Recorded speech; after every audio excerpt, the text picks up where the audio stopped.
Alhamdulillah, lisan kita selalu memuji Allah Subhanahu wa taala atas segala nikmat yang Allah berikan kepada kita, terutama nikmat Islam dan iman. Karena dengan Islam dan iman kita jadi mengenal Tuhan kita Allah, dan dengan mengenal Tuhan kita Allah, kita jadi punya panduan hidup. Kita boleh atau mengetahui mana yang boleh dari makanan, dari minuman, dari pakaian, dari pendapatan, dari pergaulan yang diistilahkan dalam agama Allah dengan halal, dan mana yang tidak boleh, yang diistilahkan dengan haram. Dan tentu saja kita akan mendapatkan balasan yang sudah dijanjikan oleh Allah Subhanahu wa taala dari semua janji-janji dalam ibadah, dan juga bagi para pelanggar akan ada hukumannya. Serta yang lebih membahagiakan adalah dengan iman dan Islam ini kita yakin kita akan mendapatkan balasan dari semua yang sudah kita kerjakan dari kebaikan ini di surga kelak. Dan di sana sifatnya abadi. Sebagaimana juga para pembangkang, wa na'udzubillah, mereka akan dapat hukuman di neraka nanti. Dan ini sudah cukup jadi peringatan buat kita agar jangan sampai menjadi orang-orang yang melanggar. Belum lagi nikmat kesehatan, keturunan, pasangan hidup, tempat tinggal, makanan, minuman, dan segala macam hal. Semua ini Allah Subhanahu wa taala perintahkan kita untuk nikmati dan juga kita syukuri. Dan Alhamdulillah, Allah menjadikan kalimat syukur sangat sederhana dan mudah untuk diucapkan. Alhamdulillah, dan ini akan memastikan semua nikmat akan ditambah oleh Allah Subhanahu wa ta'ala. Selanjutnya kita panjatkan salam hormat kita kepada utusan Allah, Nabi besar Muhammad sallallahu alaihi wa ala alihi wa sahbihi wasallam, sebagaimana Allah telah memerintahkan kita untuk mengucapkan salam hormat kepada beliau. Dan juga sebagai balas jasa 23 tahun dari masa hidup beliau semua dihabiskan untuk agama ini. 13 tahun fase Mekah semuanya dengan hinaan, cacian, puncaknya diusir dari kampung halamannya. Dan kita tahu bagaimana pedihnya orang kalau diusir dari kampung halaman. Serta 10 tahun fase Madinah, penyempurnaan agama Allah Subhanahu wa ta'ala dan penyebar luasannya sehingga akhirnya sampailah agama ini kepada kita semua. Pertama-tama tentu saya akan menjalankan hadis Nabi alaihi salatu wassalam. Beliau mengatakan, idza stansahaka fansah lahu. Kalau seandainya saudara muslim minta untuk diberikan nasihat, maka berilah nasihat. Dan beliau juga mengatakan ad-dinun nasiha, agama ini isinya semuanya nasihat.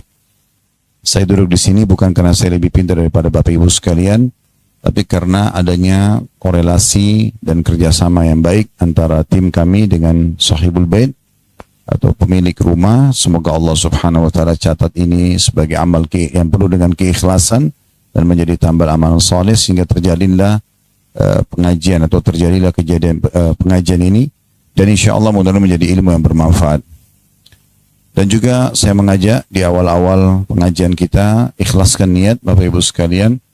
Kalau tadi ada yang hadir di sini karena diajak oleh temannya, karena tidak enak misalnya, atau misal karena ingin testimoni saja, ingin mengetes, atau seremoni meramaikan saja, saya mengajak untuk mengubah niatnya di awal bahasan kita, karena memang amalan saleh itu termasuk majelis ilmu hanya akan bernilai pahala di sisi Allah kalau ikhlas karenanya.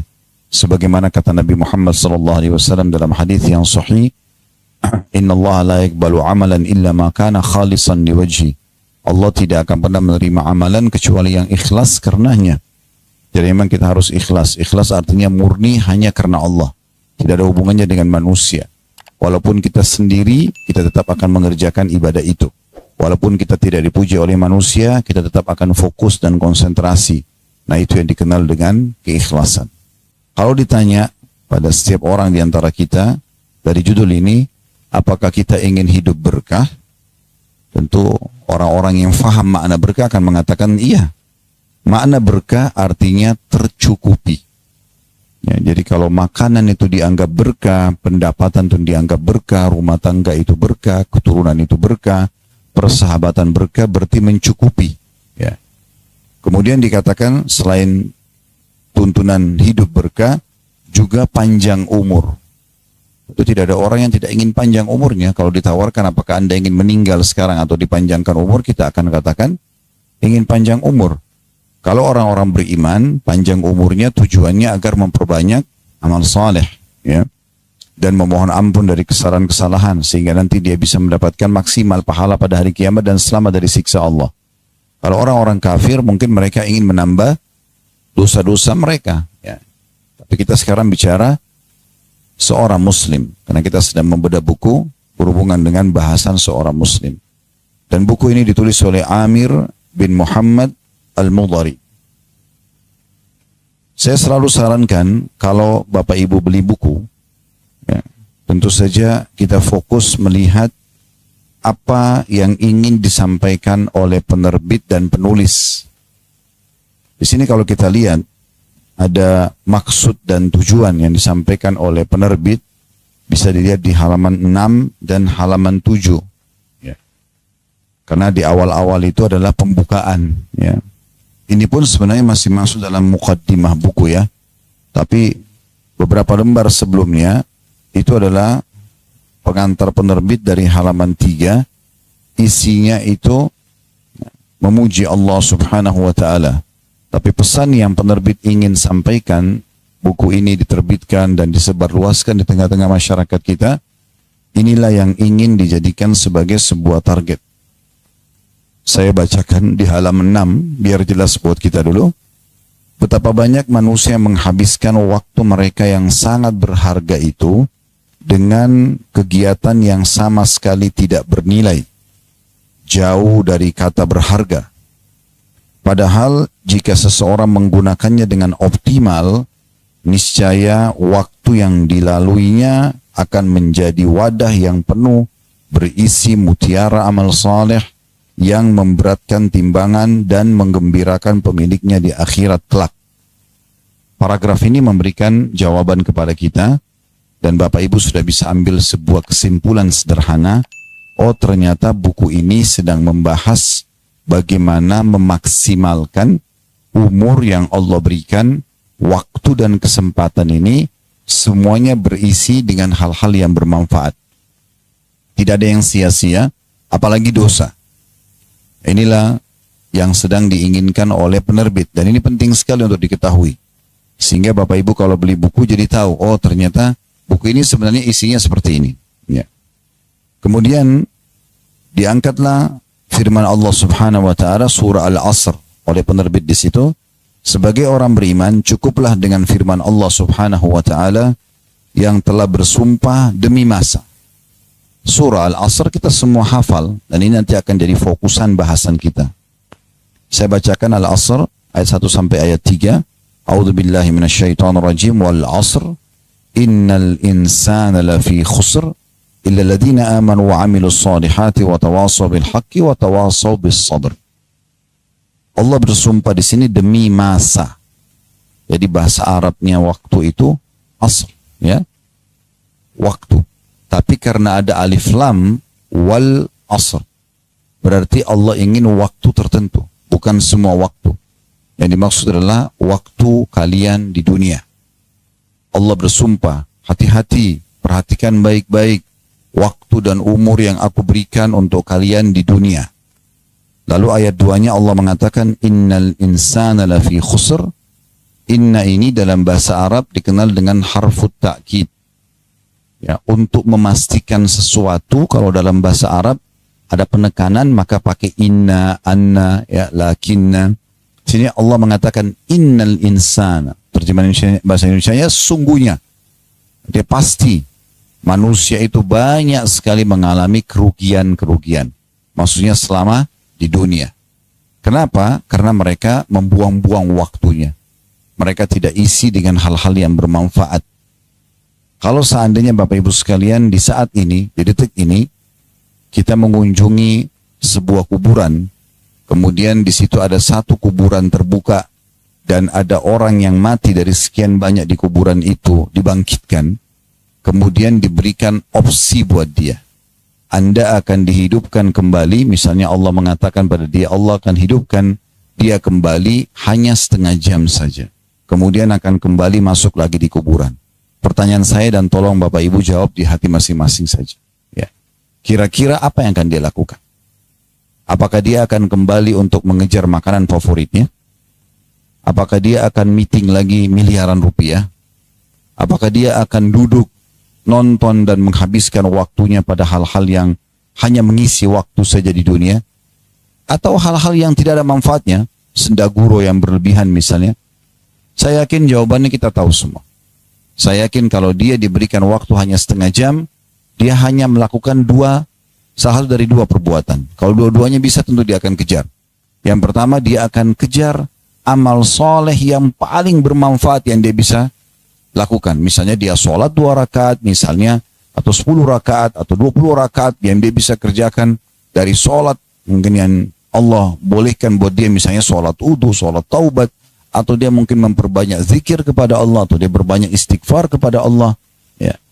Apa saja amal-amal yang dia kerjakan, yang dia bisa kerjakan gitu. Atau yang kedua, dia bertobat dari dosa-dosanya. Tidak akan ada opsi yang lain. Sama halnya kalau kita misalnya Bapak Ibu sekalian di ruangan ini, tentu kita berharap Allah berikan panjang umur, tapi kita harus sadari satu fakta, semua orang akan meninggal dunia. Saya dan Bapak Ibu sekalian sedang berjalan menuju ke liang lahat masing-masing. Dan kita harus sadari itu. Tidak harus masuk IGD dulu misalnya, ya. Karena orang yang lalang di depan rumah sakit lebih banyak daripada orang yang masuk di rumah sakit. Berarti yang meninggal dalam kondisi sehat lebih banyak daripada orang yang meninggal dalam kondisi sakit. Saya bukan menakut-nakuti, tapi memberikan penyadaran, karena ini tujuan utama bahasan buku kita. Bagaimana nanti kita menyadari kalau Allah masih memberikan umur, maka jangan disia-siakan. Penting sekali untuk digarisbawahi. Kalau seseorang di antara kita sekarang di ruangan ini, tiba-tiba dia melihat malaikat maut, dan itu pasti terjadi satu waktu. Misal saya sebagai contoh, di ujung ruangan saya lihat malaikat maut, Bapak Ibu tidak lihat. Kemudian di saat itu, pada saat roh saya akan dicabut, saya masih diberikan kesempatan 5 menit saja. Setelah 5 menit saya akan cabut roh kamu, Khalid. Kira-kira apa yang akan saya lakukan? Saya pasti akan coba mencari, menguras pikiran saya, amal soleh apa yang paling baik sekarang ini, 5 menit. Atau saya segera bertobat, mohon ampun kepada Allah, agar semua dosa saya dimaafkan misalnya. Ini pasti akan dilakukan oleh semua orang, kalau sudah lihat malaikat maut. Tapi Bapak Ibu sekalian, yang perlu kita garis bawahi, kita tidak harus tunggu malaikat maut itu seperti tadi keadaannya. Karena mati itu misterius, bisa datang setiap saat. Betapa ruginya orang yang banyak membuang-buang waktunya pada hal-hal yang tidak ada manfaatnya. Ya. Di saat kita lagi ada waktu kosong, jangan Bapak Ibu sekalian sibuk membuka handphonenya, cari kontak teman-temannya.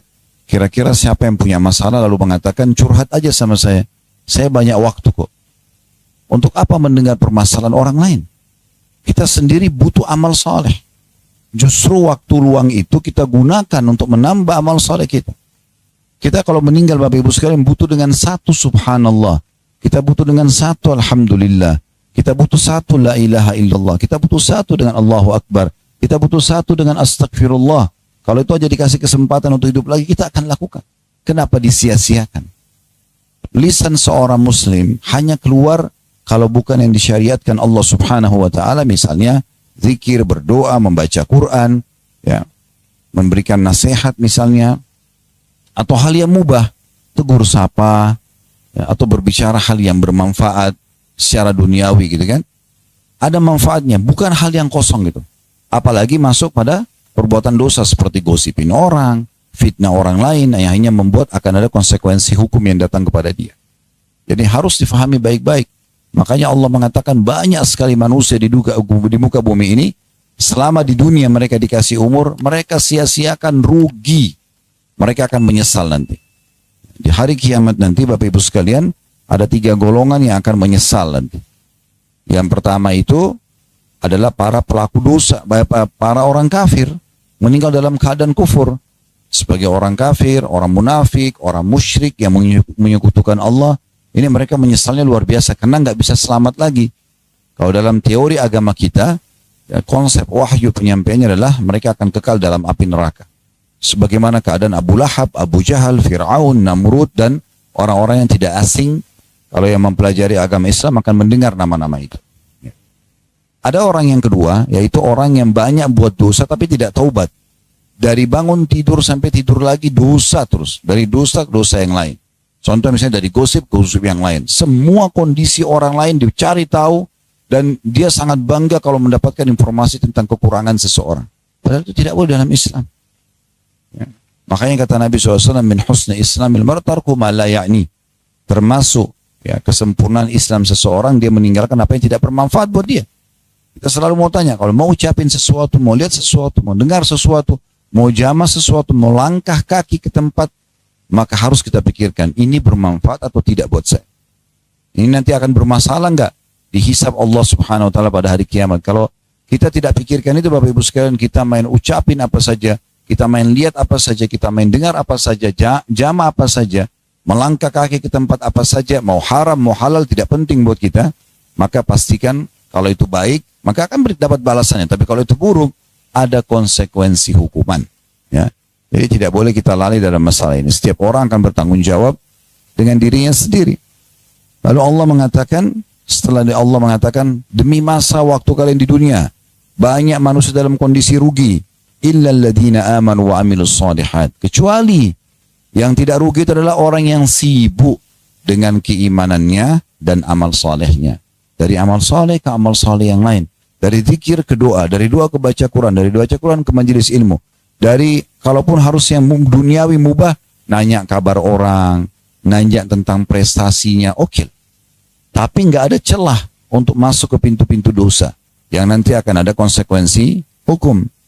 Lalu Allah mengatakan, orang yang beriman dan beramal saleh, wa tawassaw bil haqq, saling berwasiat tentang kebenaran ini, wa tawassaw bis sabr, dan saling berwasiat agar bersabar melaluinya. Agar bersabar melaluinya. Golongan, saya kembali tadi ke golongan orang yang menyesal. Yang pertama orang kafir, munafik, dan orang musyrik. Yang kedua orang banyak berbuat dosa, gitu kan? Dia banyak sekali dosanya dan tidak sempat taubat. Dan yang ketiga adalah orang yang di dunia banyak melalaikan kesempatan amal saleh. Dia masuk surga, sudah dapat nanti balasannya. Tapi dia pada saat itu juga punya penyesalan, tapi sederhana. Penyesalannya adalah, kenapa dulu saya sempat tinggalkan satu sholat malam saya ya, atau satu sholat duha saya. Oh, pernah ada kesempatan saya sedekah sama tetangga saya miskin. Oh, pernah ada kerabat saya minta tolong, saya nggak tolong. Kenapa dulu ya saya tidak maafkan si fulan? Itu semua penyesalan akan ada. Kenapa? Karena dengan kalau dia lakukan, derajatnya lebih tinggi daripada yang dia dapatkan sekarang. Oleh karena itu peluang-peluang amal soleh nggak boleh disia-siakan. Begitu ada kesempatannya, kerjakan. Ya, tugas kita kalau ada kesempatan amal soleh, kerjakan. Jangan bermalas-malasan. Dalam hal ibadah, Bapak Ibu harus paksakan. Paksa. Kalau ada kesempatan, kita lagi mau terbangun tengah malam nih, ada kesempatan sholat malam, langsung uduk sholat. Bangun. Ada kesempatan untuk mendengarkan, diundang pengajian seperti ini, hadir misalnya. Ada kesempatan orang miskin lagi minta sedekah. Tidak usah negosiasi sama syaitan. Kasih nggak ya? Lalu di syaitan bisikin, mungkin itu orang bohong, mungkin itu orang menipu. Bukan urusan kita negosiasi sama syaitan. Tugas kita orang minta kasih. Dia bohong, dia akan dihukum sama Allah. Kita niatnya ikhlas, kita akan dapat pahalanya. Innamal a'malu binniyat. Sering kami berikan contoh di pengajian, kalau kayak majelis ini ada orang datang membawa satu proposal masjid. Bapak Ibu, ini ada proposal masjid 100 juta saya mau bangun. Lalu kita nyumbang semua. Sebulan kemudian kita tahu ternyata dia bohong. Apakah kita rugi? Nggak, jawab. Kita akan diberikan sesuai dengan niat kita. Innamal a'malu binniyat. Allah akan kasih kita pahala bangun masjid walaupun belum dibangun, dan dia akan kena hukuman karena dia berdusta dengan perbuatannya. Ya. Oleh karena itu tidak ada waktu ya bagi seorang muslim untuk menyanyiakan waktunya. Ya.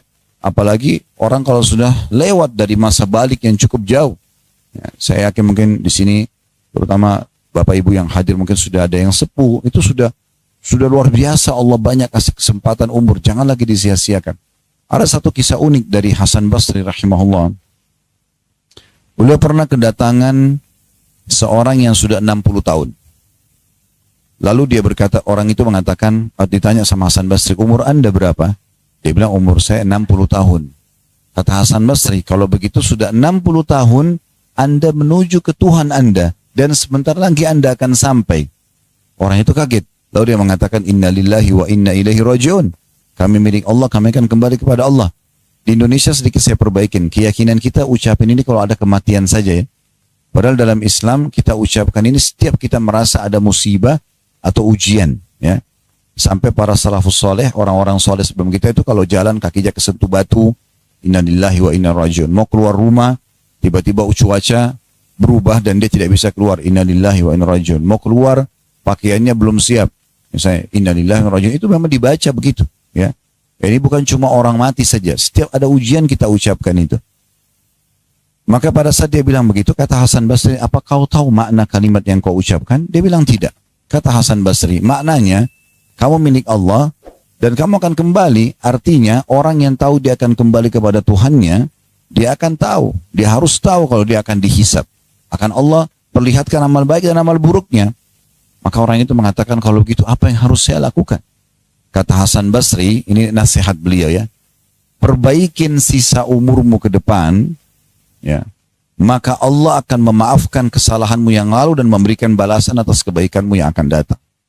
Tapi kalau kamu masih merusak sisa umurmu ini, masih berisi dengan dosa-dosa dan maksiat, pelanggaran dan pelanggaran, maka Allah akan hukum kamu dengan masa lalumu dan masa akan datang. Oleh karena itu Bapak Ibu sekalian, kita harus sadari, semua keputusan ada di tangan kita masing-masing. Kalau yang lalu telah berlalu, tapi ke depannya kita harus jauh lebih baik daripada sebelumnya. Mumpung Allah kasih umur. 1 hari umur saja Bapak Ibu sekalian itu sudah sangat mahal. Saya pernah buat satu ceramah, judulnya Inilah Hari Emasmu. Saya hanya bahas tentang hari yang Allah kasih. Kayak sekarang ini, hari ini Allah kasih kita kesempatan di hari Selasa untuk duduk di pengajian ini. Ini hari emas. Kalau yang lalu, itu umur kita yang sudah berlalu. Yang umur 30 tahun, 40 tahun, 50 tahun, 60 tahun, berapapun umur kita yang hadir di sini misalnya, maka itulah umur pasti yang kita miliki. Karena sudah kita lalui dan kita nikmati. Sisa ke depan kita tidak tahu. Apakah kita masih hidup atau tidak, kita tidak tahu. Jadi jangan selalu berangan-angan dengan umur ke depan, kita belum tahu. Yang lalu sudah berlalu nih. Kalau itu baik, kita isi dengan amal soleh, maka hari ini tambah itu. Kalau yang lalu buruk, hari ini bertobat. Ini hari emas. Karena belum tentu kita hidup besok. Kita nggak tahu. 1 detik ke depan lagi kita tidak tahu masih hidup atau tidak. Maka harus jeli. Ya, kita yang harus menyadarkan diri kita sendiri. Dan itu pentingnya majelis ilmu seperti ini Bapak Ibu sekalian. Memberikan penyadaran kepada kita. Pengajian itu yang penting adalah apa yang sedang disampaikan dan tidak penting siapa yang menyampaikan. Kalau itu benar, dan itu bisa membawa kita pada pertambahan keimanan. Kalau Allah, kalau Rasul, Allah berfirman, Rasulullah bersabda, terima, amalkan. Karena tidak mungkin para da'i, para ustadz, para kiai datang ke rumah Bapak Ibu semuanya ketuk pintunya, ayo sholat, ayo puasa, nggak mungkin. Kami hanya bisa pegang mikrofon begini dan mengingatkan.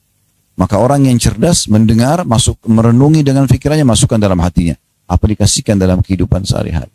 Nah ini akan terjadi nanti penyesalan yang besar. Nah itu yang dimaksudkan dengan makna surah Al-Asr ini. Kemudian dikatakan di situ, setelah terjemahkan surah Al-Asr, kita baca di halaman 7-nya, supaya tidak merugi, maka jagalah keimanan itu. Inilah waktu dengan amal saleh, ya. Atau isilah waktu dengan amal saleh. Maaf, ya. Dan ajaklah orang lain untuk mendekatkan diri kepada Allah Subhanahu wa taala. Maksudnya, mulai sekarang setelah baca ini, ya, seperti itu pesannya sebenarnya benar-benar. Setelah baca ini, Anda harusnya sadar Anda butuh amal saleh, tidak ada yang bisa mengerjakan kecuali Anda sendiri. Dan supaya juga bisa lebih konsisten, maka ajak juga orang lain dalam kebaikan. Jangan sebaliknya. Kita jadi penyebab ajak orang selalu dalam dosa, gitu kan? Ajarin orang bagaimana cara gosip, bagaimana cara menipu, bagaimana cara berzina, bagaimana cara ini dan itu. Jangan, nanti kalau dia kerjakan, kita juga dapat dosa dia. Kemudian dikatakan, dan ajaklah orang lain untuk mendekatkan diri kepada Allah Subhanahu wa taala, lalu bersabarlah dalam semua itu. Ya, kita butuh kesabar. Sabar kata ulama ada 3. Sabar dalam mengerjakan ketaatan. Jadi kayak bangun sholat malam, duduk di majelis ilmu seperti ini, baca Quran, apalah, umroh dan haji, butuh kesabaran. Karena pasti akan godaan syaitan berat untuk membuat kita tidak melakukannya. Yang kedua, sabar dalam meninggalkan kemaksiatan. Semua kita pasti punya peluang berzina, berbohong, menipu. Tapi sabar, kalau sedang datang bisikan syaitan jangan diikutin. Karena itu haram dalam Islam. Dan yang ketiga, sabar dalam ujian harian. Sakit, ya, gangguan orang, nah itu semua sabar. Itu yang dimaksud dalam sabar itu. Lalu dikatakan di sini, lalu bersabarlah dalam semua itu. Rasulullah SAW telah memberikan nasihat yang sangat mendalam bagi kita semua, dalam sabda beliau, igtanim khamsan qabla khamsin. Ambillah keuntungan pada 5 perkara sebelum datang 5 perkara yang lainnya. Syababaka qabla haramik. Yang pertama adalah masa mudahmu sebelum datang masa tuamu atau pikun. Di sini maksudnya masa muda adalah masa yang masih sehat. Ya, jadi bukan umur saja. Ya, jadi kita sayangkan kadang-kadang kalau anak-anak masih belasan tahun, masih ABG, oh itu masih belum saatnya ibadah, belum saatnya tutup aurat, belum saatnya masuk di masjid. Apa-apa puas-puasin dulu. Kadang-kadang orang tuanya bahkan yang jadi penyebab anaknya begitu. Udah ibu dulu begitu kok, nggak apa-apa. Ayah dulu begitu kok. Kalau kita punya masa lalu yang kelam, jauh dari Allah, Bapak Ibu sekalian jangan diwariskan kepada anak-anak kita.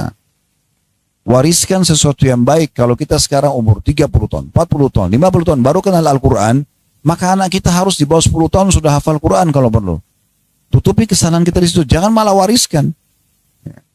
Maaf, saya tidak kenal siapapun hadir di sini, secara pribadi tentunya. Maka kalau saya berikan contoh, jangan anggap itu sedang menyinggung Bapak Ibu sekalian. Sama sekali tidak ya. Tapi ada banyak orang kasusnya, dia hamil di luar nikah misalnya. Lalu dia bilang sama anak perempuannya, nggak apa-apa ibu dulu begitu kok. Ya, misal contoh. Ya. Atau ada seorang ayah misalnya anak laki-lakinya ugal-ugalan. Oh nggak apa-apa, ayah juga begitu. Coba aja semuanya. Seakan-akan silakan buat kejahatan, buat kemaksiatan. Kok aneh? Kenapa bukan anak dijadikan amal jariah? Kenapa bukan kita malah tutupin kesalahan kita yang lalu dengan memperbaiki anak-anak kita itu? Walaupun mulai sekarang mereka harus sholat 5 waktu, mereka tutup aurat dari kecil, mereka segala macam. Jadi tutupin di situ kesalahan kita dengan memperbaiki keturunan kita. Kemudian di sini dikatakan, jadi maksimalkan masa muda sebelum masa tua. Ya, lalu dikatakan wasihhataka qabla saqamik. Dan juga sehatmu sebelum sakitmu. Ya, mumpung masih sehat, ya, maka gunakan baik-baik untuk ibadah. Gunakan baik-baik untuk berzikir, berdoa, majelis ilmu, bersedekah. Maksimalkan. Sebelum nanti datang masa sakit di mana orang sudah tidak bisa lagi beraktivitas. Kemudian yang ketiga, waginaka qabla fakrik. Masa kayahmu, kamu mampu. Di sini kaya bukan harus kaya raya, tapi sudah punya kemampuan, punya pendapatan, punya tabungan sebelum datang masa miskinmu. Artinya sedekahkan. Ya, keluarkan di jalan Allah. Karena Nabi SAW pernah menasihatin para sahabat membuka wacana pikiran mereka, dan sekaligus kita juga bisa fahami hal yang sama sekarang ya. Kata Nabi SAW, siapa di antara kalian yang lebih suka mengelola hartanya sendiri atau dikelola oleh ahli warisnya? Maka kata para sahabat, tentu kami lebih suka mengelola harta kami sendiri ya Rasul.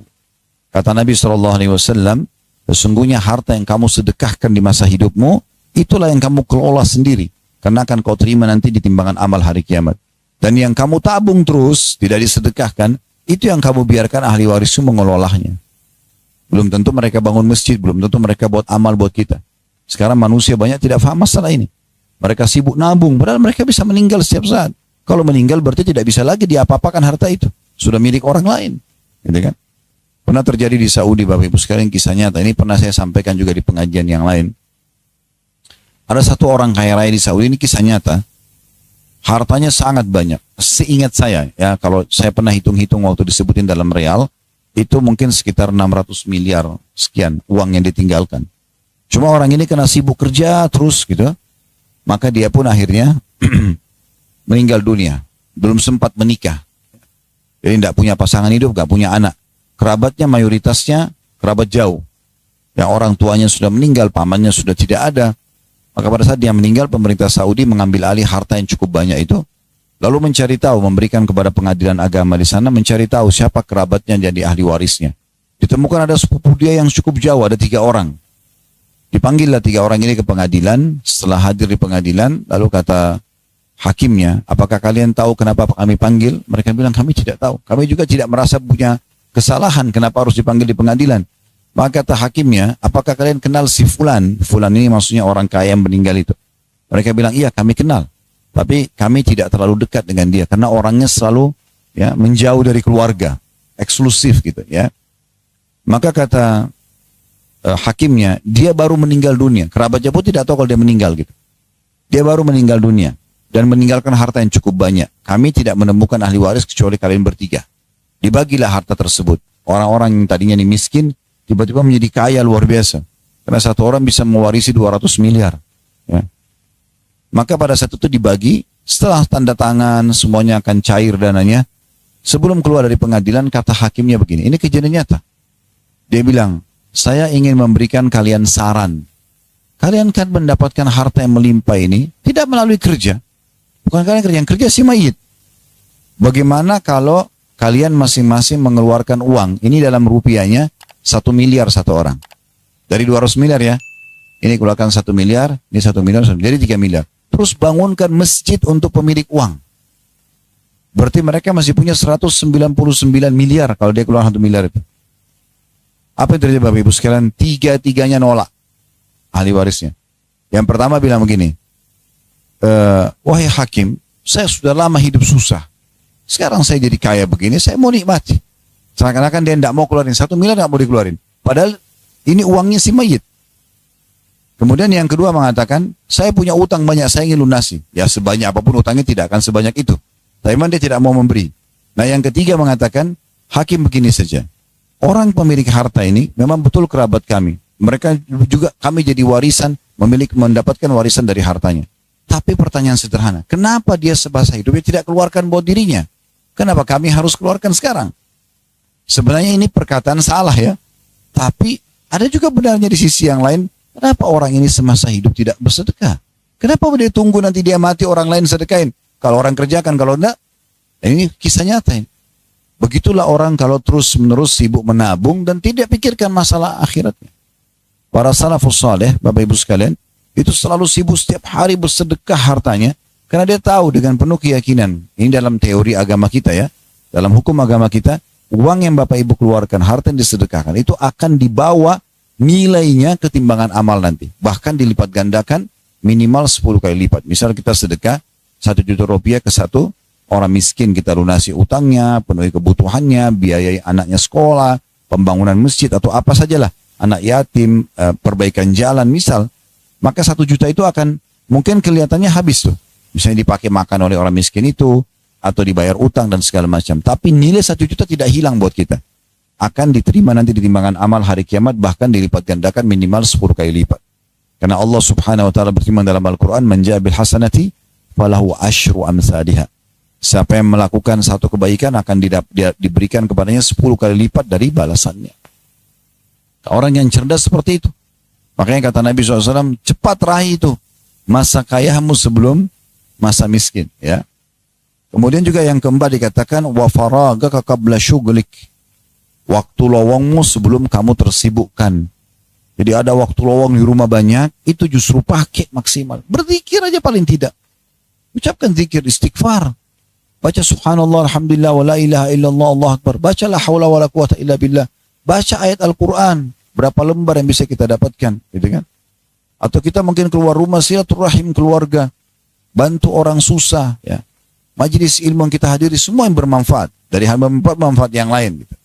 Harus maksimalkan sebelum nanti kita tersibukkan dengan hal-hal yang tidak bisa membuat kita untuk melakukan kebaikan tersebut. Mungkin dengan terjadinya gempa bumi, terjadinya kebangkrutan dalam usaha, terjadinya tadi sakit yang tiba-tiba stroke misalnya, tidak bisa buat apa-apa. Nah itu jangan sampai datang itu. Dan yang terakhir, wahayataka qabla mautik, dan hidupmu sebelum matimu. Nah, ini sudah kita tadi panjang lebar sebenarnya menjelaskan tentang bagaimana hidup ini harus dimaksimalkan. Sampai seorang salafus saleh, teman-teman sekalian, itu pernah lihat ada anak-anak muda duduk di pinggir jalan, ngobrol, omong kosong. Lalu beliau lewat, lalu beliau mengatakan, andai saja waktu itu bisa dibeli, saya akan beli waktu itu dari anak-anak muda ini. Daripada mereka buang-buang percuma waktunya, lebih baik saya beli waktunya untuk saya pakai kalau bisa ditambah. Emang Allah sudah batasi waktu kita masing-masing. Ya. Kemudian penerbit mengatakan bagaimana cara mengoptimalkan pemanfaatan waktu yang sesuai dengan bimbingan Nabi SAW. Dapatkah seseorang yang hanya berumur 60 tahun meraih amal soleh yang setara dengan seseorang yang beribadah 1000 tahun? Atau bahkan lebih dari itu? Bisa nggak umur kita cuma 60 tapi kita dapat pahala 1000 tahun? Maka itu beliau tanya ya dalam ini, apa kiat-kiat yang harus dipraktekkan oleh umat Islam agar umur mereka berkah? Maksudnya umurnya cuma sekian tapi pahalanya malah banyak. Bagaimana teladan dari Rasulullah SAW, para sahabat dan para kaum salafus saleh dalam mengoptimalkan dan mengisi kehidupan di dunia ini dengan baik dan benar. Jadi supaya kita tahu bagaimana Nabi Muhammad SAW, bagaimana para sahabat ya memaksimalkan waktu mereka sehingga sisa umur ini semuanya berisi hal yang mencontohi mereka, hal-hal yang bermanfaat. Lalu kata penerbit, jika pertanyaan-pertanyaan seputar itu terus-menerus ada dalam benak Anda, maka untuk mendapatkan jawabannya, silakan menelah buku ini. Semoga penyesalan kita di akhirat nanti tidak akan terlalu besar. Sebab orang beriman pun akan menyesal. Mengapa semasa di dunia tidak beramal lebih banyak lagi? Jadi kita sudah rajin aja beramal, itu masih ada penyesalan nanti hari kiamat. Kenapa dulu ya ada orang yang saya tolak? Kenapa dulu ya ada sholat malam yang saya kerjakan tadi ya? Kenapa dulu ya waktu orang tua saya masih hidup saya tidak maksimalin berkhidmat dengan beliau misalnya ya? Terlebih lagi orang kafir yang tidak mengerti amal soleh sedikit pun. Namun sayang, seberapapun besarnya penyesalan mereka dan sekalipun air mata darah keluar tumpah dari mata mereka karena penyesalan itu, tetap saja mereka tidak akan dikembalikan lagi ke dunia.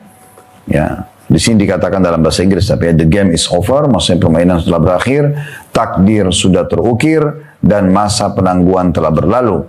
Tinggal tanda kutip merasakan siksaan di neraka, na'udzubillah, kata beliau. Akhir kalam, semoga buku ini menjadi salah satu sebab bagi meningkatnya kualitas usia kaum muslimin, mempertinggikan keberkahannya, dan mengoptimalkan amal soleh kita semua, amin. Kemudian beliau tutup dengan salawat. Nah ini baru kita bahas tentang masalah tujuannya. Jadi memang ada tujuan, semua penulis itu pasti dan penerbit punya tujuan menerbitkan buku ya.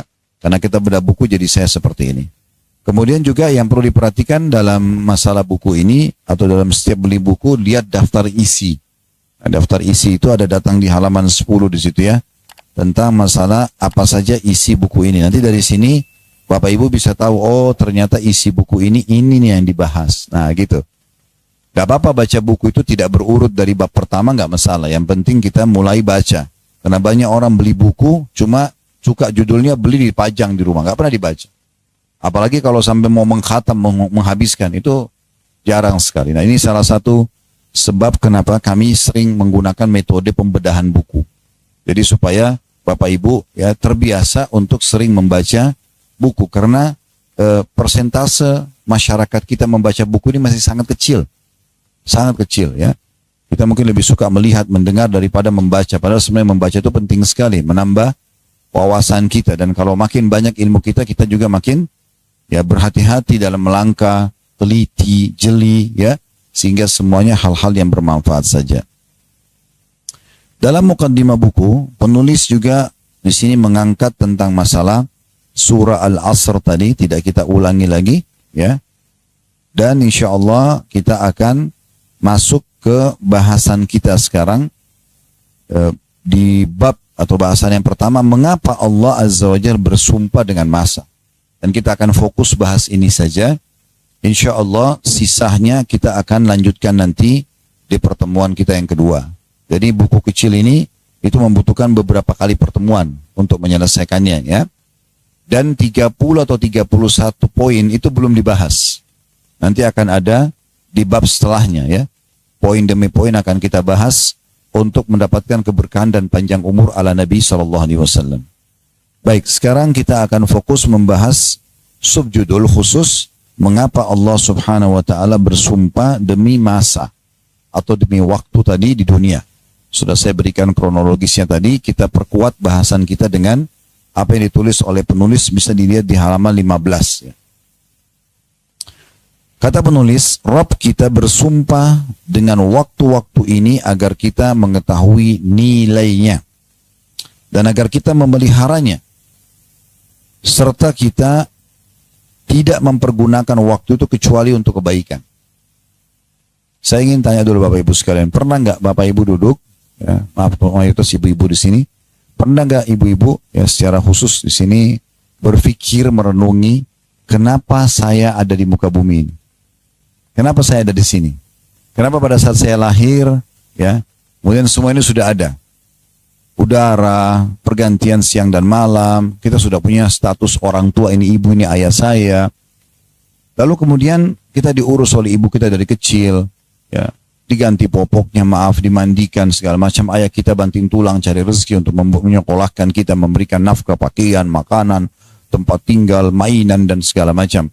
Sampai mulai kita besar, orang tua kita terus mengejar supaya kita berprestasi yang bagus di sekolah, misalnya, dan mereka sedih pada saat kita tidak dapat. Kenapa ini semua? Ada apa ini? Kenapa saya ada di sini? Kenapa? Apa sebenarnya tujuan utama dari semua ini? Nah, ini kita harus paham, ini pondasi dasar dalam bahasan kita ya. Pondasi dasar. Jadi Bapak Ibu sekalian bisa dibuka dalam surah Az-Zariyat, surah nomor 51 ayat 56 ya. Kalau bisa buka Al-Quran di aplikasi handphonenya bagus ya. Itulah yang Allah sebutkan tentang tujuan kita ada di sini, di muka bumi ini. Kenapa kita lahir, untuk apa, waktu ini ada semua fasilitas ini, semua ada air, api, pergantian siang malam, segala jenis makanan, ada orang tua kita yang mengurus kita. Surah Az-Zariyat, surah nomor 51 ya, ayat 56. Ya, bunyinya itu wa ma khalaqtul jinna wal insa illa liya'budun. Potongan ayat itu ya, itu jadi saksi bahasan kita. Kata Allah, aku tidak menciptakan kalian wahai manusia, ya, kecuali untuk jin dan manusia ini, kecuali untuk beribadah, mengabdi. Jadi jawabannya adalah, kalau Bapak Ibu tanya saya, Ustaz, apa memang saya diciptakan di sini untuk sholat? Iya, memang itu tujuannya. Untuk zikir, iya. Untuk doa, iya. Untuk sedekah, iya.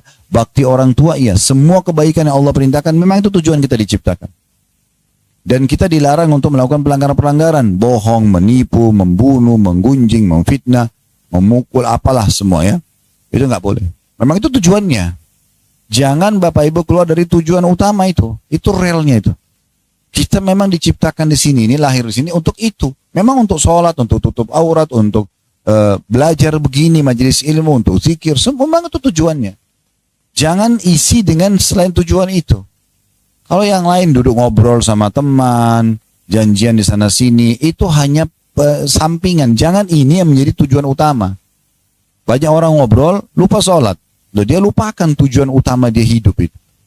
Dia pergi kepada hal-hal yang bukan tujuan utama dia. Apalagi kalau sampai melakukan perbuatan dosa, wa na'udzubillah, itu akan lebih jauh lagi dari relnya. Jadi kembali ke rel yang benar nih. Tujuan kita diciptakan, jin dan manusia memang untuk mengabdi kepada Allah. Memang untuk tahu mana yang halal kita nikmati, mana yang diperintahkan kita kerjakan, wajib ataupun sunnah. Mana yang dilarang, haram atau makruh dijauhi. Memang untuk itu kita hidup. Jangan keluar dari itu. Itu jadikan pedoman hidup, ajarkan kepada siapapun yang kita kenal, memang itu tujuan kita hidup.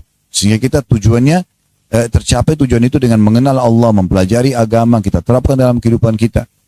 Dan orang yang mengabdi kepada Allah ini pasti jadi orang baik. Pasti. Karena semua yang Allah perintahkan baik. Ya, jujur, amanah, tanggung jawab, bakti sama orang tua, jenguk orang sakit, bantu orang susah. Semuanya baik-baik. Dan semua ada janjinya. Akan dapat ini, akan dapat itu misalnya. Ya. Dan semua yang dilarang dalam agama, bohong, menipu, membunuh, mencuri, apalah, ganggu orang lain, semua itu buruk, dilarang dalam agama. Jadi kalau orang kembali kepada rel yang benar, tujuan dia diciptakan, dia pasti jadi orang baik. Pasti. Gak mungkin tidak. Karena semua yang diperintahkan baik, yang dilarang semuanya buruk. Maka dia selalu jujur dan dia tidak bohong. Dia selalu amanah, dia tidak akan berkhianat. Memang begitu. Dia akan selalu membantu orang, dia tidak mengganggu orang. Nah, seperti itu orang kalau kembali kepada rel yang benar. Jadi ini Bapak Ibu sekalian, ya, paragraf pertama dari halaman 15 tadi. Saya ulangi ya. Jadi Rabb kita bersumpah dengan waktu-waktu ini agar kita mengetahui nilainya dan agar kita memeliharanya. Dan ada tujuan kita diciptakan. Serta kita tidak mempergunakan waktu itu kecuali untuk kebaikan. Karena tujuan kita memang diciptakan untuk itu. Usia yang Anda jalani ini, wahai hamba Allah, atau wahai hamba, adalah ladang, maksudnya hamba Allah di sini, adalah ladang yang kelak akan Anda petik hasilnya di negeri akhirat sana. Jika Anda memahaminya dengan kebaikan, jika Anda menanaminya dengan kebaikan dan amal saleh, maka Anda akan memetik buahnya berupa kebahagiaan dan keberuntungan. serta Anda dengan izin Allah masuk di antara orang-orang yang diseru di negeri akhirat. Ya, nanti di akhirat kita akan dengarkan ayat ini sebagaimana Bapak Ibu dengar sekarang dari saya bacakan. Surah Al-Haqqah ayat 24. Kulu washrabu hani'an bima aslaftum fil ayyamil khaliyah. Sekarang makan dan minumlah di surga ini dengan sedap, disebabkan amal yang telah kamu kerjakan pada hari-hari yang telah lalu. Di akhirat orang meninggal akan begitu. Siapa di antara kita Bapak Ibu sekalian yang bisa menjamin dirinya tidak meninggal? Nah mungkin. Ada orang yang lebih gagah, lebih cantik, lebih pintar, lebih kaya sebelumnya sudah meninggal. Semuanya akan menuju ke Allah Subhanahu wa Ta'ala. Beruntunglah orang yang tahu bocoran ini, lalu diikutin sama dia. Oh ternyata saya ini diciptakan untuk ini loh.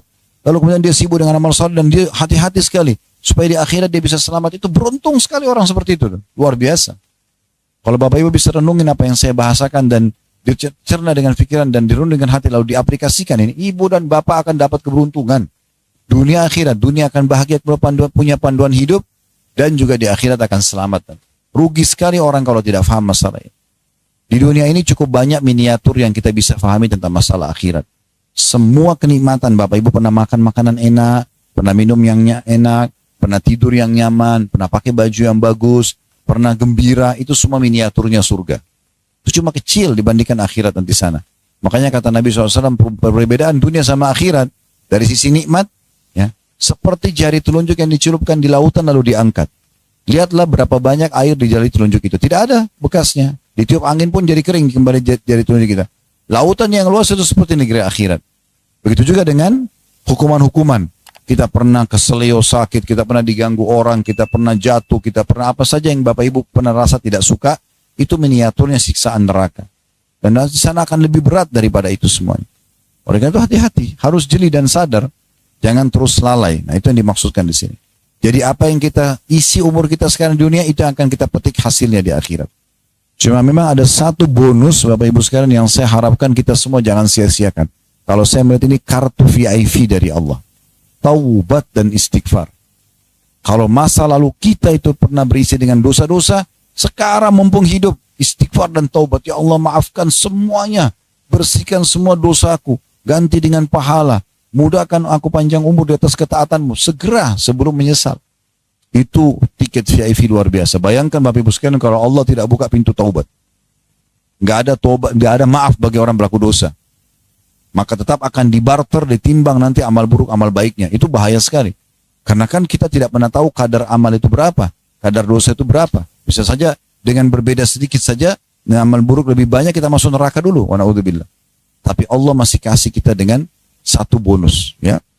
Bahkan di hari Senin dan Kamis, kata Nabi SAW, di hari Senin dan Kamis, Allah Subhanahu wa Ta'ala memaafkan semua orang mukmin yang tidak menyekutukan sesuatu ya dengannya. Maksudnya tidak berbuat syirik kepada Allah. Kecuali orang yang dua orang sedang bertengkar. Maka kata Allah kepada para malaikat, tundalah pengampunan mereka berdua sampai mereka baikan. Sampai 3 kali diulangi itu. Ya. Jadi Allah berikan kesempatan. Kita bisa istighfar, kita bisa taubat. Ya, kalau dosa-dosa kecil, semua amal soleh bisa membersihkannya. Wudu, sedekah, haji majlis seperti ini, umrah dan haji membersihkan dosa-dosa. Kalau dosa besar kita harus taubat nasuha, kata Imam Nawawi dengan 3 syaratnya ya. Yang pertama, kita meninggalkan dosa itu seketika, lagi zina, lagi bohong, lagi riba berhenti. Yang kedua, sesali. Yang ketiga, janji sama Allah tidak mengulangi, maka akan dibersihkan. Ya. Maka harus hati-hati sekali. Ya. Saya ulangi, usia yang Anda jalani ini, wahai hamba, adalah ladang yang kelak akan Anda petik hasilnya di negeri akhirat. Jika Anda menanaminya dengan kebaikan dan amal saleh, maka akan Anda memetik buahnya berupa kebahagiaan dan keberuntungan, serta Anda dengan izin Allah termasuk orang-orang yang telah akan mendengarkan nanti di akhirat diserukan ayat ini, makan dan minumlah dengan sedap, maksudnya di surga, disebabkan amal yang telah kamu kerjakan pada hari-hari yang lalu, maksudnya di dunia. Dalam surah Al-Haqqah ayat 24. Sebaliknya, kata penulis, jika Anda menyia-nyiakannya dengan hal-hal yang melalaikan dan menanaminya dengan kemaksiatan dan pelanggaran, maka Anda akan menyesal pada hari di mana penyesalan tidak akan berguna sama sekali. Dan Anda akan berangan-angan sekiranya bisa dikembalikan ke dunia lagi pada hari kiamat nanti. Allah berfirman, Wahum yastarikhuna fiha Rabbana akhrijna na'mal salihan ghairal ladzi kunna na'mal. Allah sebutkan dalam surah Fatir ayat 37. Bunyinya, dan mereka nanti di neraka teriak-teriak. Ahli neraka itu teriak-teriak. Apa yang mereka teriak-teriak? Kita sudah dapat bocorannya sekarang. Jangan jadi seperti ini nanti. Ya Rabb kami, wahai Tuhan kami, keluarkanlah kami dari neraka ini. Niscaya kami akan mengerjakan amal soleh yang berlainan dengan apa yang telah kami kerjakan dulu. Maksudnya, kami akan, kalau kamu keluarkan kami dari neraka, ya Allah, kami kembali dunia, kami akan amal soleh. Tidak mau lagi buat dosa. Tapi sudah tidak ada manfaatnya mereka ucapkan itu. Di saat itu penyesalan sudah tidak berguna lagi. Jadi jangan sampai kita mendengarkan ini nanti. Perkataan yang mengatakan pada saat teriak-teriak di neraka, tidak akan berguna lagi kita untuk menyesal pada saat itu. Dan akan dikatakan kepadamu. Di sini beliau lanjutkan lagi dengan firman Allah yang lain dalam surah Fatir ayat 37 masih berlanjut ini ya. Awalam nu'ammirkum ma yatazakkaru fihi ma tadzakkara wa ja'akumun nadhir fadhuku fama lidh-dhalimina min nasir. Dan apakah kami tidak memanjangkan umurmu dalam masa yang cukup untuk berfikir bagi orang-orang yang mau berfikir? Bukankah aku sudah kasih engkau umur, kata Allah, 40 tahun, 50 tahun, 60 tahun, 70 tahun. Sudah banyak aku kasih umur. Ya sudah cukup untuk berpikir. Dan apakah tidak datang kepadamu pemberi peringatan? Ya, tolong Bapak Ibu perhatikan ya tulisan itu. Terjemahan ayat An-Nadhir bahasa Arabnya. Pemberi peringatan. Ini kata ulama tafsir. Pemberi peringatan bisa bermakna uban yang tumbuh di kepala. Siapa di antara kita lewat 30-40 tahun tidak beruban? Nah uban itu sudah peringatan. Kamu akan mati loh. Hati-hati. Ada yang mengatakan tafsirnya adalah seseorang yang memiliki teman yang sudah meninggal, tetangga atau kerabat yang meninggal. Peringatan buat dia juga bisa tetap meninggal. Ada juga yang mengatakan lahirnya anak-anak. Berarti sudah menandakan tanda-tanda kematian kita. Karena sudah ada generasi yang akan menggantikan kita. Begitu terus. Ya. Itu namanya peringatan telah sampai kepadamu. Maka rasakanlah azab kami dan tidak ada bagi orang-orang yang zalim seorang penolong pun. Jadi hati-hati, ini peringatan yang sangat tegas dari Allah subhanahu wa ta'ala. Sekali lagi Bapak Ibu sekalian, nanti penyesalan akan datang di akhir. Sayang sekali. Tidak ada manfaatnya lagi pada saat itu. Ustaz, berarti kalau begitu mulai sekarang kami nggak bisa ketawa Ustaz. Kami nggak bisa senyum. Kami nggak bisa kumpul sama teman-teman. Bisa. Siapa yang bilang nggak bisa? Tapi yang diomongin yang baik-baik. Kumpul itu dalam hal amal saleh. Saling mengingatkan kebaikan. Bicara masalah pendidikan anak, bicara masalah bagaimana kalau ibu-ibu melayani suami dengan baik, bicara tentang apa? Kebaikan. Jangan lagi gosipin, si fulan sudah tahu belum? Ini baru buka WA pagi-pagi sudah tahu belum? Sudah tahu apa nih? Pembantunya dia ribut, suaminya cerai sama istrinya. Untuk apa ini? Tahu berita orang. Ya, makin kita tidak tahu makin bagus. Ya, Bapak Ibu sudah tahu belum? Dalam rumah tangga saja, ulama mengatakan, tidak boleh seorang suami atau istri mengatakan begini, ya, saya tidak mau berhubungan biologis sama kamu kalau kau tidak cerita pernah gak kau berzina. Gak boleh tanya itu. Gak boleh tanya. Gak usah tanya. Kalau dia bilang iya, saya sudah zina 1000 kali, gimana? Kan jadi sakit hati dia. Gak usah nanya. Kalau depan mata kita lihat dia buat salah, Allah buka depan mata, bukan kita sengaja nyari-nyari kesalahan. Allah buka depan mata kita, si anak, si pasangan, si teman, partner bisnis, dia buat kesalahan, kita ingatkan. Ini nggak boleh, haram dalam agama. Di situ tugas kita mengingatkan. Kalau kita tidak tahu, jangan korek-korek. Jangan ambil tugasnya malaikat. Nggak usah. Cek handphone, cari tahu. Ini benar nggak? Untuk apa? Ada tugas, ada malaikat. Gratis nih bodyguard ini. Ya. Yang selalu awasi di mana saja dia safar, di mana apa saja dia kerjakan. Kalau saya Bapak Ibu sekalian menggunakan sistem yang banyak orang lakukan sekarang, maka saya tidak bisa tenang. Saya kan tidak tahu istri saya ngomong sama siapa di rumah. Dia buat apa sekarang saya tidak tahu. Kalau saya selalu ikut was-was, ini susah. Selalu cek CCTV, selalu cari tahu ini, selalu itu. Kan habis umur untuk itu. Kapan zikirnya? Kapan doanya? Kapan majelis ilmunya? Kapan kita kembangkan ide-ide prestasi kita? Kan gitu. Udah nggak usah. Yang depan mata nampak, kita tegur kalau itu salah. Kalau benar kita dukung. Selesai. Kita bertugas, saya sebagai suami, ibu-ibu sebagai istri. Misalnya kakak sebagai kakak, adik sebagai adik, teman sebagai teman. Hanya sampai ajal datang. Selesai. Selebihnya masing-masing bertanggung jawab di hadapan Allah Subhanahu wa ta'ala. Jangan habiskan pada hal yang tidak ada manfaatnya. Nanti akan datang penyesalan-penyesalan, naudzubillah, pada hari kiamat nanti. Hati-hati sekali. Ya, hati-hati sekali. Baik, saya juga mau kuatkan ini bahasan kita sebelum kita pindah ke halaman setelahnya. Tolong Bapak Ibu buka surah nomor 23, surah Al-Mu'minun, ayatnya 99.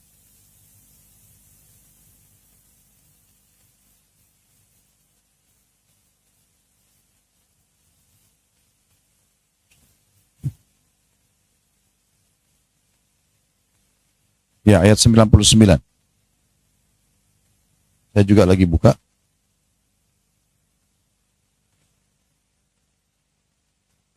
Sudah dibuka? Saya baca ya, bisa dilihat ya. Ini tentang Allah juga mirip tadi dengan surah Fatir yang kita bahas di sini.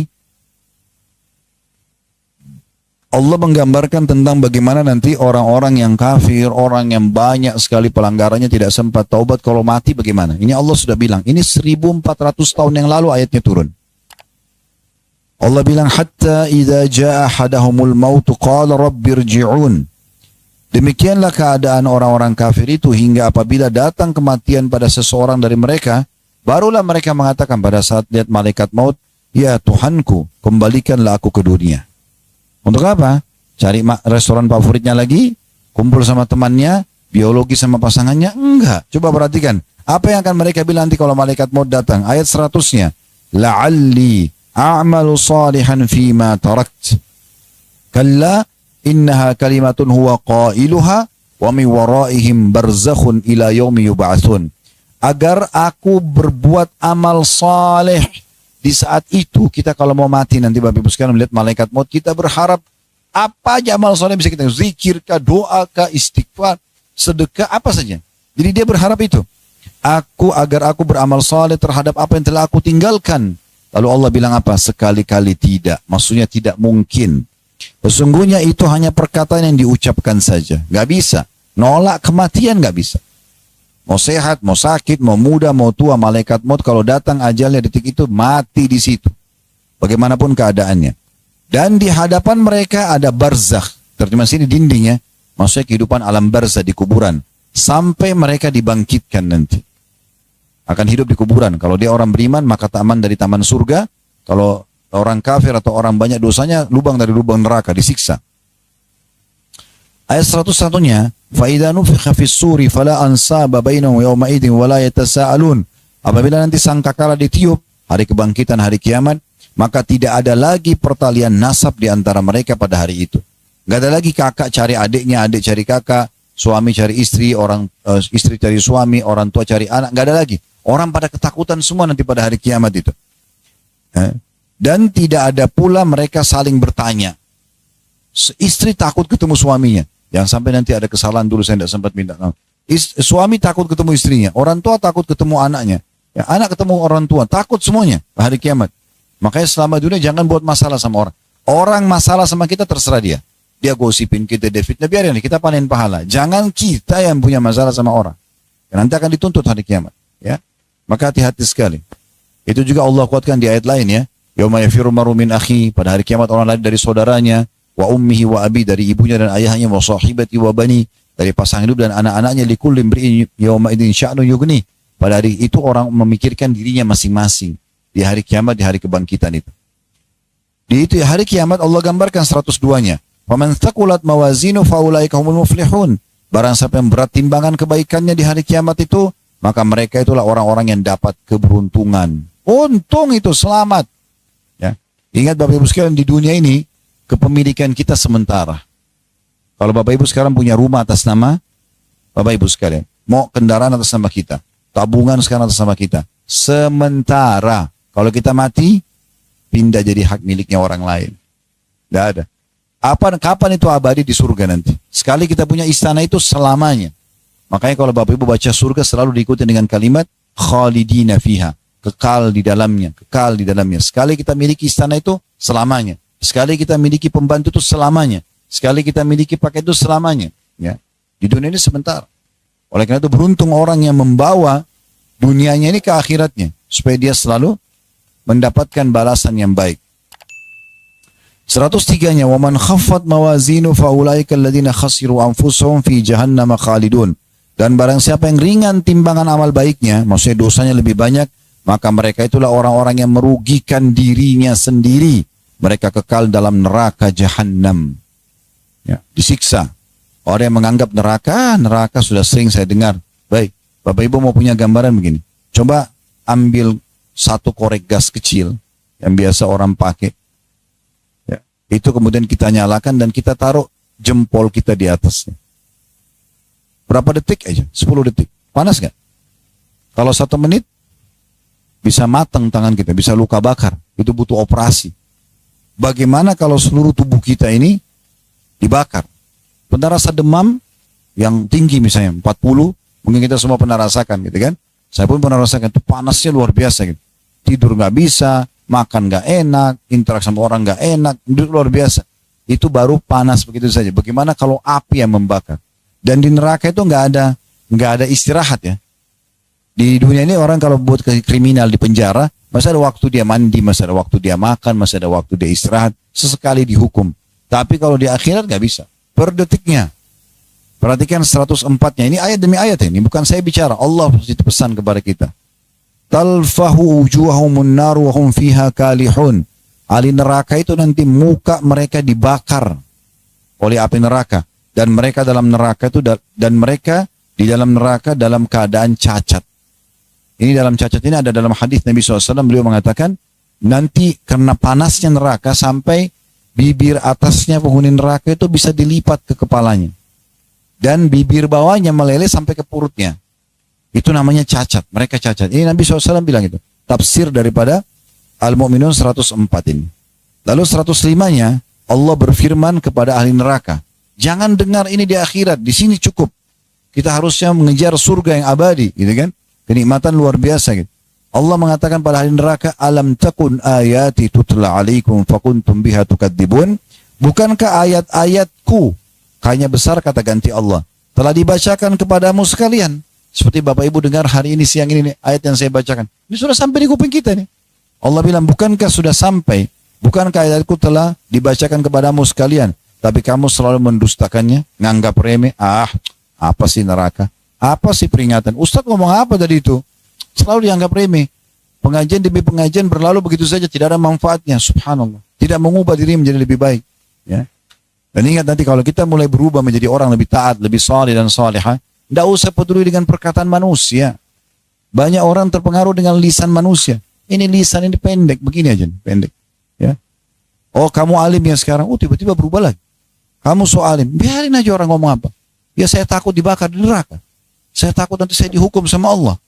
Kalau dia mau silakan dia, jangan saya. Gitu loh. Jangan selalu dengan lisan orang akhirnya kita jadi berubah semuanya. Kita jadi tidak soleh lagi, Jangan. Karena masing-masing akan bertanggung jawab. Semua orang teman-teman sekalian yang dekat sama kita ini maksimal akan menunggu di atas kuburan kita setengah jam. Maksimal. Nggak akan lebih. Ibu-ibu pasti sayang sama anak-anaknya. Sekarang kalau anaknya meninggal, mau tidur di kuburan sama-sama anak? Nggak bakal. Pulang pasti. Sunnatullah itu peraturan Allah. Nangis ia sedih. Tapi habis itu ditinggal. Tidur di rumah. Anak di kuburan. Nggak mungkin masuk mau dikubur sama-sama. Nggak mungkin. Itu ibu sama anak. Jelas orang yang paling mencintai dan saling mencintai ibu sama anak itu di muka bumi. Maka begitu kan. Apalagi kalau cuma teman yang selalu bilang, nggak usah lah, nggak apa-apa, biar aja, lakukan aja, nanti gampang taubat. Ini orang bodoh kalau mau ikutin orang seperti ini. Dia enak ngomong. Pada saat kita meninggal, dia cuma setengah jam, dia nangis, dia pergi. Aktivitas lagi. Selesai. Makanya hati-hati nih, kita harus jeli sekali. Apa perkataan ahli neraka nanti? Ini harus kita renungi sama-sama ini. Ya, jadikan cambuk buat hidup kita ini. 106-nya. Qalu, mereka berkata, para ahli neraka itu, Rabbana ghalabat alaina shiqwatuna wa kunna qauman dhalin. Ya Tuhan kami, dulu kami melanggar itu, karena kami telah dikuasai oleh kejahatan kami, dan adalah kami termasuk orang-orang yang sesat. Baru mereka akui, iya dulu sih kena ikutin hawa nafsu, iya sih kena dulu tergoda teman, tapi apa manfaatnya? Gak ada. Perhatikan, Allah gambarkan terus ini ya, 107-nya, mereka minta, mereka sekarang akuin, ya Allah memang dulu kami salah, kami dulu lalai, kami begini menyesal-nyesal.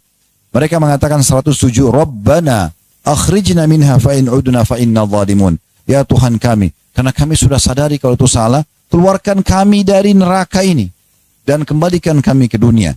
Maka jika kami masih juga kembali pada kekafiran dan dosa-dosa, sungguh kami benar-benar orang zalim. Apa bermanfaat? Apakah Allah masih kasih kesempatan? Tidak. 108-nya Allah mengatakan, qala khsa'u fiha wa la tukallimun. Allah berfirman, tinggallah dengan hina di dalamnya dan jangan kamu berbicara dengan aku. Sifat Allah, sedikit kita jelaskan dulu ayat 108 ini. Sifat Allah itu Bapak Ibu sekalian yang sering kita baca dalam sholat kita, dalam surah Al-Fatihah, ayat 3-nya, Ar-Rahmanu Ar-Rahim, zat yang maha penyayang, maha pengasih. Sampai kata Nabi SAW, Allah itu ya menyiapkan 99 kasih sayang. Salah satunya Allah turunkan di muka bumi ini. Dan diantaranya induk hewan yang pada saat melahirkan, misalnya kuda melahirkan anak, dia tidak injak bayinya. Allah siapkan 99 nanti di akhirat. Allah sayang sama hambanya. Allah tidak ingin kita masuk dalam neraka. Tetapi kalau sudah masuk ke neraka karena banyaknya pelanggarannya, maka Allah akan bilang ini, tinggal di dalamnya dalam kondisi terhina dan jangan berbicara dengan aku. Di situ sifat Allah yang lain, syadidul iqab. Allah maha berat siksaan. Ya. Karena Allah sudah benci sama orang yang terus saja mau melanggar. Kita kalau kerja di satu perusahaan teman-teman sekalian, ya, terus kita melanggar aja terus. Telat datang, tidak kerjakan pekerjaan, selalu ganggu teman. Apa yang terjadi? Dihukum kan? Nah begitu juga orang kalau di dunia ini sama Allah SWT, pasti dihukum. Nggak mungkin tidak. Tapi kalau dia menjadi seorang pegawai yang berprestasi, on time kalau datang, suka mengerjakan pekerjaan dengan bagus, maka dia akan dapat gajinya, akan dapat bonusnya, akan naik jabatannya. Nah begitu keadaannya. Sudah ada dalam kehidupan kita ini sebagai sebuah contoh. Ada sebuah hadis yang perlu kita khawatir gitu, ya, dengan ancaman di dalamnya. Kata Nabi SAW tentang tafsir surah Al-Mu'minun ayat 108 ini, nanti ahli neraka akan berkata kepada para malaikat penjaga neraka, tolonglah sampaikan kepada Allah agar kami diringankan siksakan. 1 hari saja, gitu kan? Maka para malaikat tidak berbicara dengan mereka, seingat saya sekitar 500 tahun. Nggak bicara, nggak dijawab, dibiarin aja. Setelah itu baru malaikat mengatakan, kalian akan tetap di sini, terhina. Lalu kata Nabi Muhammad SAW, mereka mulai memanggil Allah. Allah yang maha pengasih dipanggil sama ahli neraka ini. Ya Tuhan kami, tolonglah, keluarkanlah kami. Kalau kami kembali dunia lagi, ternyata kami masih berbuat dosa, kami zalim. Maka yang terjadi adalah, Allah tidak menjawab mereka, kata Nabi Muhammad SAW, seumur dunia. Miliaran tahun, Allah nggak jawab. Setelah miliaran tahun pun Allah jawab dengan ini. Ayat 108. Qala khsa'u fiha wa la tukallimun. Kata Allah setelah miliaran tahun nih, ya, tinggallah kalian di dalam neraka itu dalam kondisi terhina dan jangan pernah berbicara denganku. Maka pada saat itu kata Nabi SAW, semua ahli neraka menyesal luar biasa sampai keluar dari tempat air mata mereka darah. Dan kalau seandainya air mata mereka di neraka itu mau diarungkan kapal di atasnya, maka bisa kapal itu jalan di atas air. Air mata loh ya. Di neraka itu Bapak Ibu sekalian digambarkan dalam banyak hadis, orang kalau disiksakan keluar darah, keluar nanah, itu nggak dibersihin. Dibiarin aja begitu numpuk dan dijadikan sebagai makanan sama minuman mereka lagi. Itu luar biasa itu. Jangan dianggap remeh. Jadi kalau ada yang dengar ceramah tentang neraka, dengarkan baik-baik. Wih, ini ancaman nih, bahaya banget nih. Orang cerita tentang surga, kejar, amal soleh. Kalau enggak bahaya. Ya, bahaya sekali ini, hati-hati ya. 109-nya Allah berfirman, innahu kana fariqum min ibadi yaquluna rabbana amanna faghfir lana warhamna wa anta khairur rahimin. Sesungguhnya kalian pernah mendengar dan mengetahui segolongan dari hamba-hambaku yang berdoa di dunia. Ya Tuhan kami, ini orang-orang soleh dan soleh, selalu berdoa, azan sholat, tutup aurat, selalu diingatkan, ini proyek ini, enggak itu haram, saya enggak mau. Dia hati-hati sekali. Ada sekelompok hamba-hambaku yang berdoa di dunia. Ya Tuhan kami telah beriman, maka ampunilah kami dan berilah kami rahmat dan engkau adalah pemberi rahmat yang paling baik. Lalu ayat 110-nya Allah cerita ini, Allah gambarkan nanti bagaimana mereka akan diancam dan dihardik di hari kiamat ini. Fattakhadtumuhum sikhriyan hatta ansaukum zikri wa kuntum minhum tadhakun. Lalu kamu menjadikan mereka buah ejekan. So alim, apaan sih majelis taklim? Kenapa harus pakai jilbab begitu? Kenapa harus pikir ini halal atau haram? Udah nggak apa-apa, gini dan gitu ya. Kamu menjadikan mereka buah ejekan sehingga kesibukan kamu mengejek mereka menjadikan kamu lupa mengingat aku dan adalah kamu telah atau selalu menertawakan mereka. Lalu Allah bilang 111-nya, inni jazaituhumul yawma bima sabaru annahum humul faizun. Sesungguhnya aku, hanya besar kata ganti Allah, memberi balasan kepada mereka di hari ini. Maksudnya orang-orang yang soleh dan soleha tadi, karena kesabaran mereka, sesungguhnya mereka itulah orang-orang yang menang. 112-nya Allah tanya lagi ahli neraka. Qala kam labithtum fil ardi adada sinin. Allah bertanya pada ahli neraka, berapa tahun lamanya kamu tinggal di bumi? Kalau ada orang tinggal 60 tahun, 70 tahun, anggap umurnya 100 tahun, Allah tanya, berapa lama kamu tinggal di bumi? Pada saat di akhirat nanti ini yang terjadi. 113. Qalu labithna yawman aw ba'da yawmin fas'alil 'adin. Mereka menjawab, kami tinggal di bumi sehari atau setengah hari saja. Maka tanyakanlah kepada orang-orang yang menghitung. Jadi begini Bapak Ibu sekalian, rasionalnya ayat 100 ya 13 ini, pernah nggak Bapak Ibu ketemu sama teman SD dulu? Saya ketemu ya. Sekarang umurnya misalnya 40-50 tahun. Itu kalau kita lagi ngobrol, ingat gak dulu di kelas itu? Kita kayak baru kemarin kan? Benar nggak? Atau mungkin kita ketemu 10 tahun yang lalu, kita pernah sama-sama apalah safar kemana. Ingat gak dulu itu? Kita ingat seperti baru hari itu saja. Begitu nanti di akhirat. Semua paket kita lahir di muka bumi sampai meninggal, oh cuman ini ya. Begitu nanti. Sebentar sekali ini Allah sudah bocorkan. Ahli neraka itu hidup berapa puluh tahun pun, berapa ratus tahun pun mereka akan bilang, sepertinya cuma sehari atau 2 hari. Rugi banget itu. Ya dia menyesal tapi tidak ada gunanya pada saat itu. Lalu Allah mengatakan 114-nya, qala illa bistum illa qalila law annakum kuntum ta'lamun. Allah berfirman, kamu tidak tinggal di dunia memang atau di bumi melainkan sebentar saja. Maka kalau sesungguhnya kamu mengetahui, maksudnya kamu menyadari. 115 terakhir, afahasibtum annama khalaqnakum abathan wa annakum ilaina la turja'un. Maka apakah kamu mengira bahwasanya sesungguhnya kami menciptakan kamu secara main-main? Kamu lahir di muka bumi ini, tadi punya sistem, punya orang tua, punya segala macam.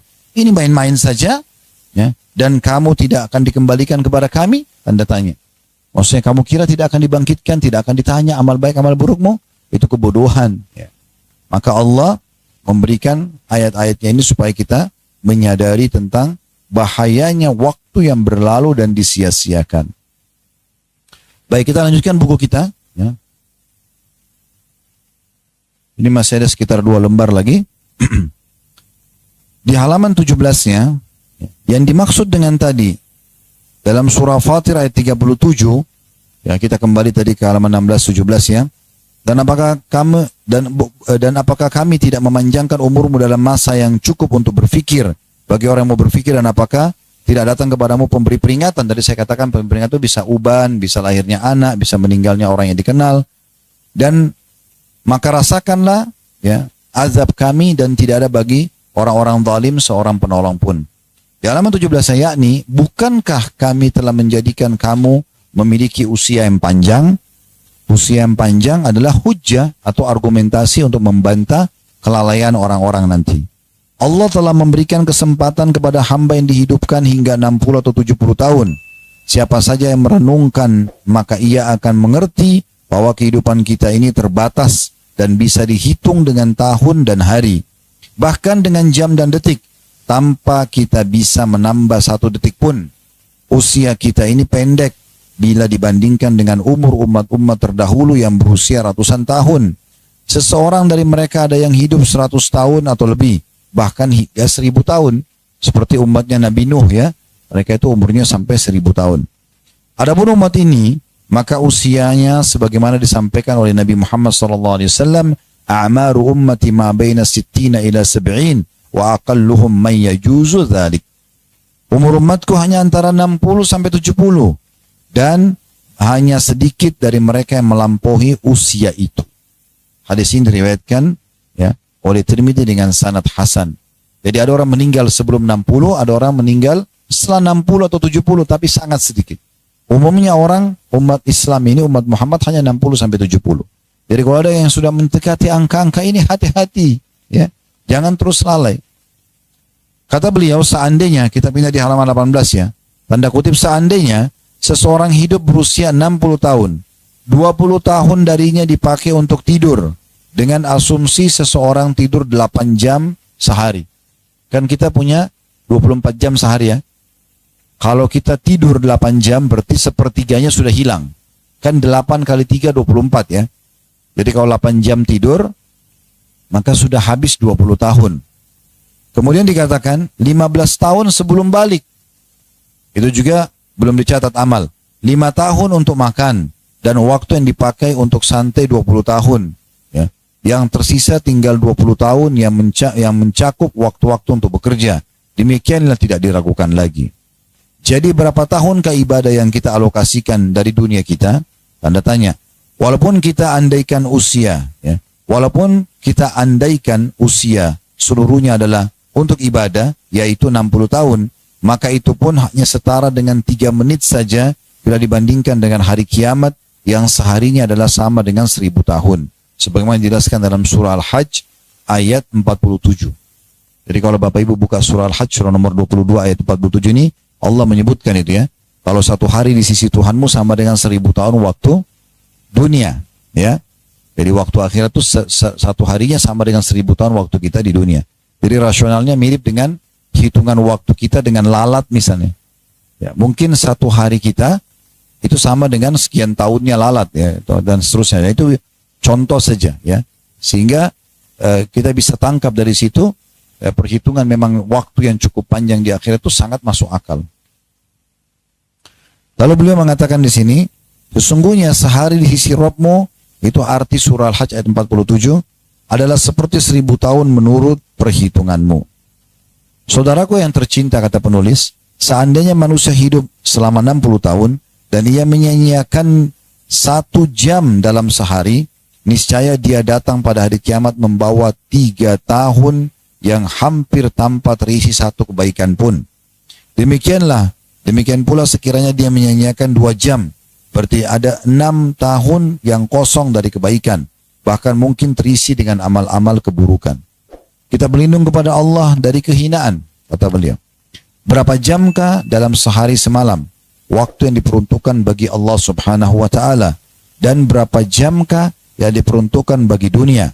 Sebenarnya seseorang yang soleh di antara kita, jika ia melaksanakan sholat 5 waktu dalam waktu 1 jam misalnya, dan 1 jam lainnya digunakan untuk membaca Al-Quran, sholat sunnah atau selainnya, maka yang tersisa adalah 22 jam.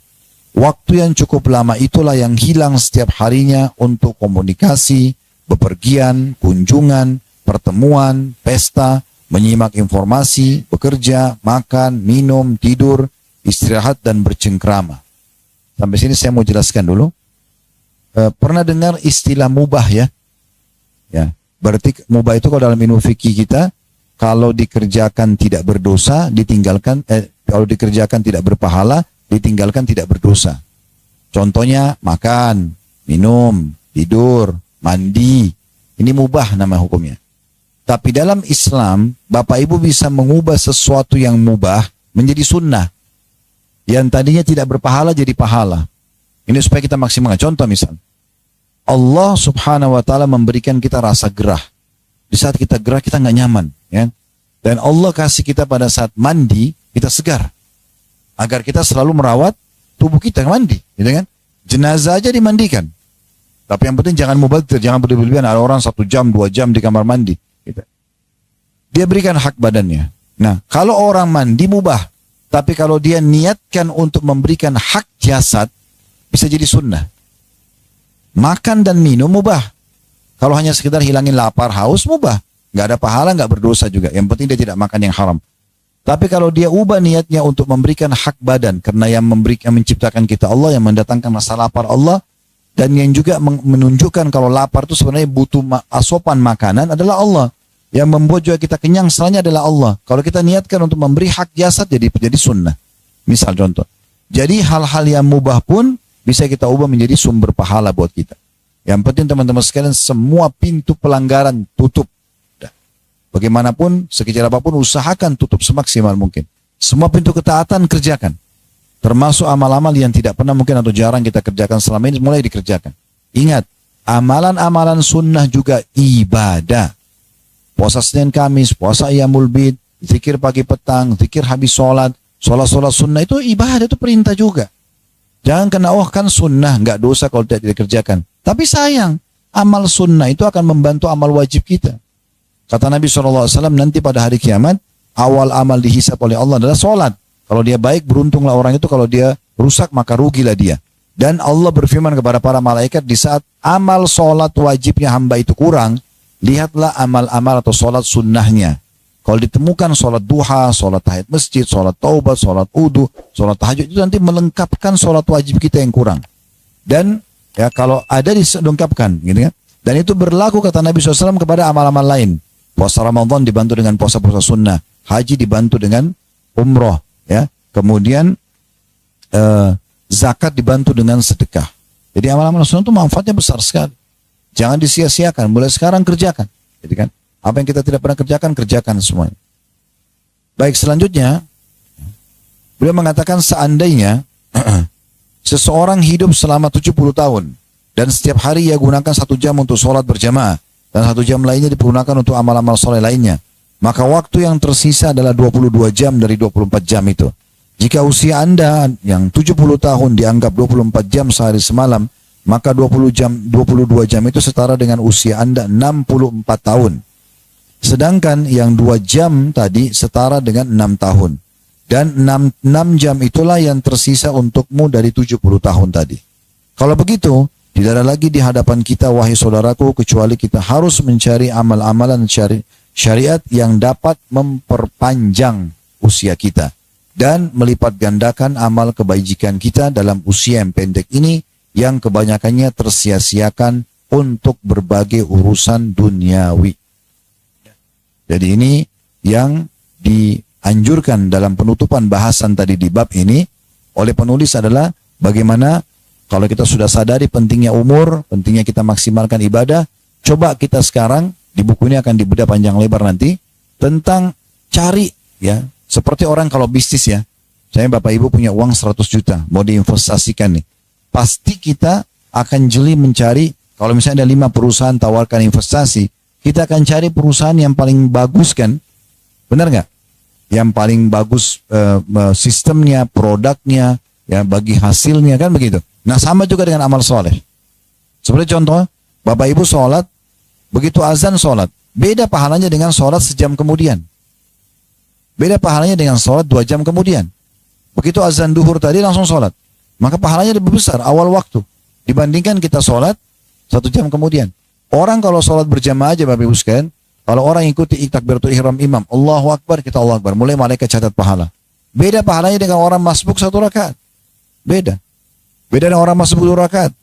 Beda dengan 3 rakaat. Beda orang cuma dapat sebelum salam. Beda pahala. Jadi usahakan cari yang terbaik. Sehingga kita selalu mendapatkan maksimal pahala. Apalagi kalau memang umur kita yang lalu itu cukup banyak berisi hal-hal yang tidak bermanfaat. Ya, seperti itu. Baik, kita tutup dengan ini ya.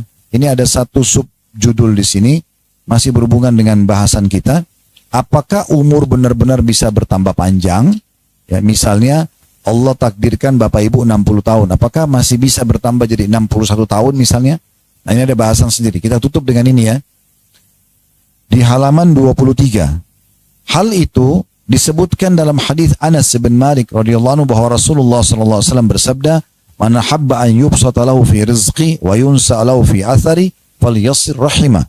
Barang siapa yang ingin diluaskan rezekinya dan dipanjangkan umurnya, jadi ada bahasa dipanjangkan umur ya, maka hendaklah ia menyambung kerabatnya.